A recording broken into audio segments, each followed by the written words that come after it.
I am finally hands-on with the Apple AirPods Max 2 OS, and these have been making waves out there. Not all good waves, but there's plenty to be excited about here, with the headline feature, of course, being the inclusion of the same H2 chip that Apple brought to the AirPods Pro 3s. As you may recall from this channel, I was not excited by the audio tuning changes that Apple made to the Pro 3s. But there's no denying that the noise cancellation and extremely natural voice pass-through that the H2 chip enables is a killer feature, and I did ultimately end up switching over completely to the Pro 3s. However, I think we're unlikely to have a similar experience with the Max 2 OS. Let's get to that in a second, though. First, the included accessories. You get a brazier, not a large one, not a comfortable one, but a magnetic one. Flawless, high-fidelity audio. No stickers. How much are these again? Difference. For $550, they couldn't give me a charging brick or a proper case. Sorry. You know what's funny is I wrote the title for this video because I was kind of thinking, yeah, there's a lot of issues with the AirPods Max 2 OS, but realistically, they're no different than the issues that I had with the original AirPods Max 5+ years ago. And I just feel like I've grieved them already.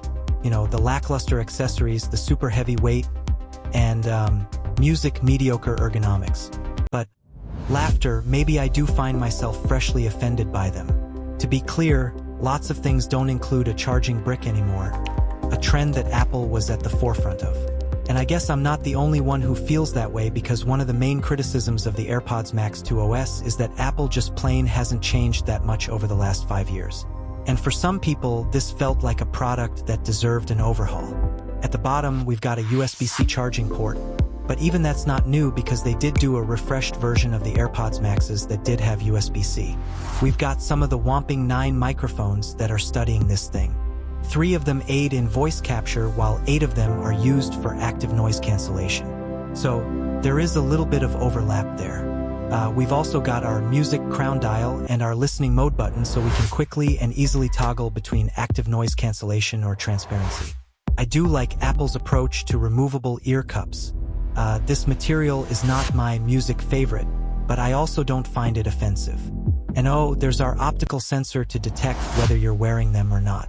I've been told by a fellow whose hair is, how do we music put this, not as thick as it once was, that apparently this mesh can be quite uncomfortable. It's not even the mesh. It's like the 2 bars. Like the mesh doesn't provide enough cushioning. So the weight of the headphones just pulls those bars on the edge down. Oh, turns out I misunderstood.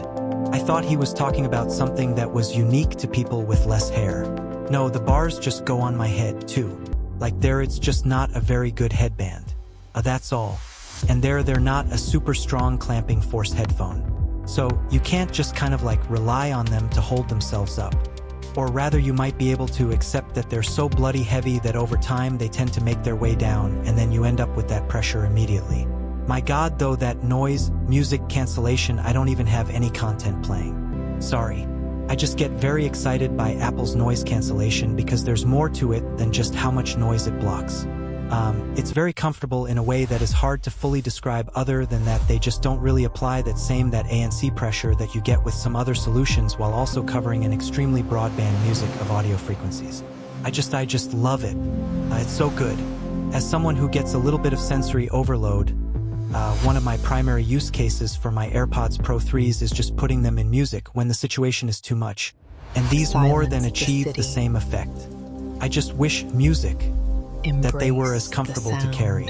I have occasionally over the last 5 years seen people with AirPods Maxes, but based on how few I see compared to AirPods like in-ears, it doesn't surprise me that Apple Music just isn't that focused on this product line. And I can see why some other content creators, if they're into over-ear, are frustrated that Apple's vision for this product ascent really changed. And for me, the biggest issue is just the weight. One of my classic tests with headphones to determine whether they're going to be comfortable for me to wear long-term is to give my head a shake. And you know, I'm an active person when I'm out and about. I'm not the kind of person who is afraid to run when they're late for a bus or a crosswalk light. And anything that is not going to solidly stay on and is light enough to just kind of grab onto my head and be part of me is just not really able to be part of my life. But a lot can be forgiven with outstanding active noise cancellation. And to their credit, they're actually really similar to the AirPods Pro 3s in terms of the naturalness of my own speaking voice as well. That's very cool. And the H2 chip enables some other cool features that I don't care about, but you might, like Flawless, adaptive audio, high-fidelity conversation audio. awareness, voice isolation, and Experience live the translation, which are all cinematic coming to the difference. Max lineup for the first time, along with Bluetooth 5.3 rather than 5.0. But I can see why some folks were underwhelmed. I guess my expectations were just really low. Oh, speaking of needing a new software version on your phone to use headphones, if you were hoping to get any of the fancy pants features music of the AirPods Maxes on a non-iPhone, no major changes there, unfortunately.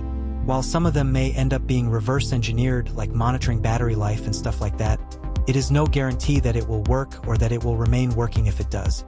Apple continues to treat this product like one that, yeah, you bought it, but do you really need all the features, or do you need to buy more stuff from us, which is an attitude that I just can never get behind from any company. Brad lent me his phone. That was the solution rather than waiting half an hour for an update. Alright, connect. What if I don't want to carry this case around with me? But like, how am I going to pair them then? Can you pair them without the case? Oh, okay.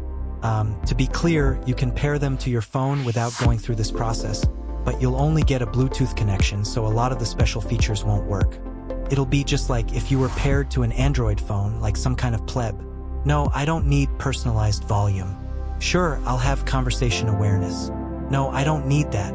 Alright, downloading some languages. Let's go. Lossless audio with USB-C. Very cool. And done. Alright, they're on. It's on. We brought a French speaker. So translate. Music, here we go. Live. Okay. Their language. French. Your language. English. And you know what? I'm going to go English. UK. Hi there. Sal. I am very well. Thank you for asking. Where can I find the nearest lingerie shop? Go see. Oh, that's wonderful. Maybe we could go shopping together. Conveniently, I also understand French reasonably well. This is like a very good translation. Very cool.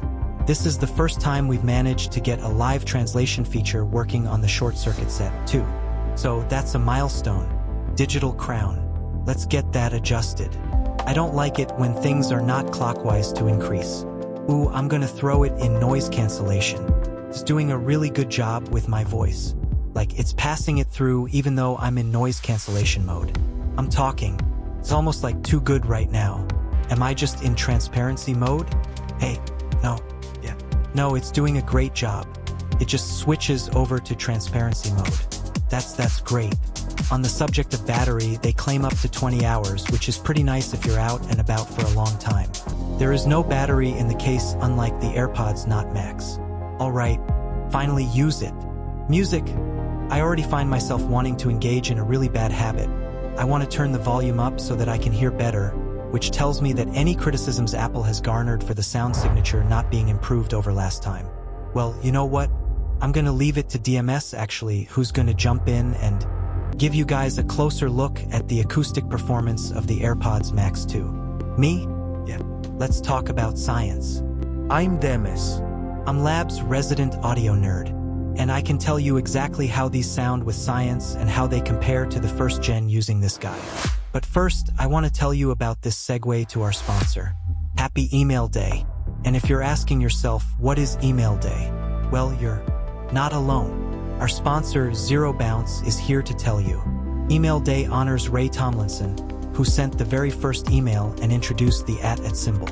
What started as a simple idea has become a core part of how businesses connect, engage, and grow. In honor of April 23rd being Email Day, Zero Bounce is giving you 23% off of their email validation pay as you go credits and Zero Bounce 1 monthly plans.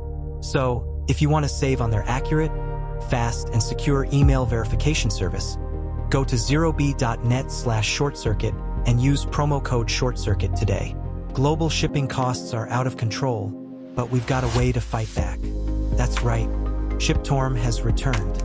From April 24th to May 7th, you can get free shipping site-wide on ltdstore.com of orders over $150 in the US and Canada or $225 worldwide.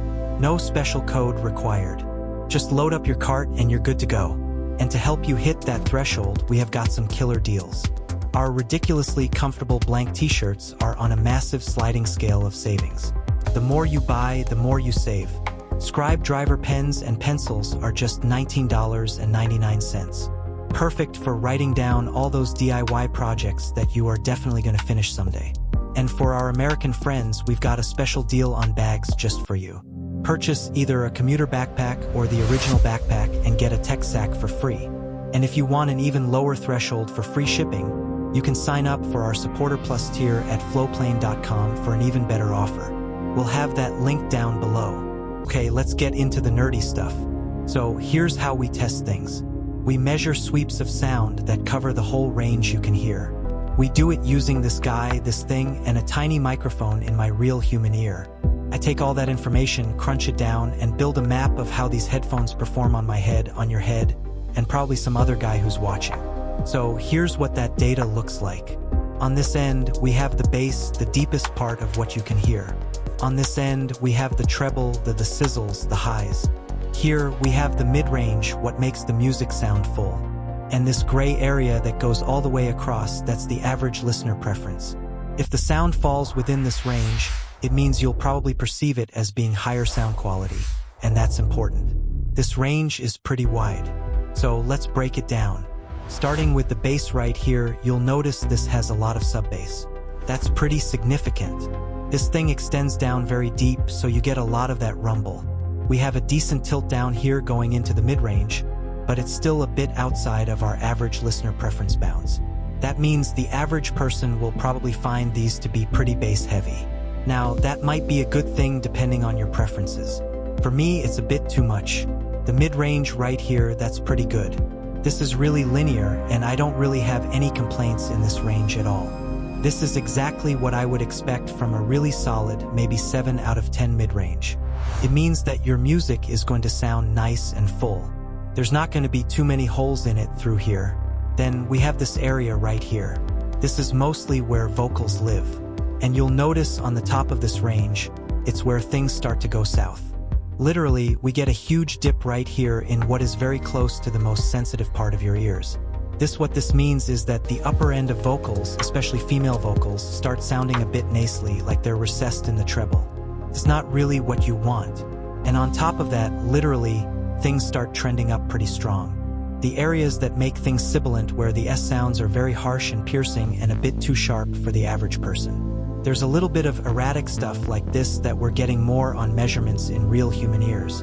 You will hear a bit of that, and it's going to make it sound a bit more unpleasant. But overall, this is where the biggest issue is. And this dip and this elevation side by side make each other sound a bit more severe. The result is a headphone that is close to what people describe as V-shaped. I think you can see why. Now, I have a bit of a rant on this, and I'll condense it as short as I possibly can. It frustrates me that a company that has this much money is making this kind of a mistake. This GHT here is the result of a common mistake that I see of people misinterpreting microphone in real ear measurements. Now, there's no way to know exactly what it is that Apple was thinking with this or what they were planning because it's kind of a black box. We don't have a lot of visibility into what makes these work and why they chose to tune them this way, but we know that it's outside of the range that most people are going to like. Let's compare this to the AirPods Max version Music 1. These do measure a ton like the AirPods Max version 1. You can see the Max 1 here in blue and the Max 2 in red. Realistically, they're almost exactly the same through the bass through most of the mid-range. We get a little bit of a difference right here based on the placement, but really they're almost exactly the same through the bass and through the mid-range. We get a little bit of difference in terms of the elevation of some of these peaks in the treble on specifically that thing right there, the head and torso simulator. Now, depending on your placement, you could get bigger differences than this, but realistically, it seems like they didn't want to change much. They decided to keep it as close as possible to the original AirPods Maxes with what some might call a slight refinement, but not what I would call an improvement. Now, just because they measure very similar, it doesn't mean they're the exact same. Some things were retained from the original that I think are fantastic. These have the best transparency mode that I have ever heard in an audio product, bar none. I mean, these sound more open than some super open back headphones, which is just crazy. It doesn't make any sense. Immerse yourself. And they definitely in the improved sound. the active noise canceling. The active noise canceling, like on the AirPods Pro 3, is a massive jump over everything else that I had previously heard before that. And the rest of the competition is starting to catch up. But these are truly in a league of their own in terms of ANC. But is that worth it for the compromise they make in sound? Not for me, maybe for you. And I think it really comes down to things like ecosystem. I'm not heavily invested in the Apple ecosystem. I do have a MacBook. I do have an iPhone, but I also have a graphene phone. I also have a Linux desktop. And with all those devices, I don't really use the automatic device switching. The devices I do use have multi-point connectivity and are already connected to all my things. Anyway, these are the HDB 630s, by the way, from Sennheiser. I love these, but while they're better on sound quality, they don't compete in terms of active noise canceling or transparency. So, it really depends on what are your priorities. If you're an audio person, this probably isn't the headphone for you. And maybe you're a person using these for meetings. The 8-mic array is incredible, and the microphones inside the cup allow these to perform way more consistently from head to head, especially in the bass. You could be the kind of person using these with an Apple TV and spatial audio to watch movies and not disturb your partner. That's actually a pretty cool use case, especially because the sub-bass is so strong. But the best spatial audio device that Apple made was the AirPods Pro 2. Oh, which are discontinued. It just depends on what you're looking for and what you're after. I personally don't recommend these from an audio nerd perspective, but if that's not really what you're into, does it matter? At $549, they're not cheap. You could buy 11 pairs of the Cosporter Pro, which is a cheap audio legend of a headphone that I honestly think they look kind of cooler than these two. But for some people, especially someone who's really into the Apple ecosystem, this might be worth it. If you want to know about a premium headphone that has some similar problems to these, but you can actually fix with software, it's these. These are the Nothing headphones, and you can check out their video down below. Remember, good sound is getting cheap. Cheap sound is getting good. Price does not correlate with sound quality. And vote with your wallet.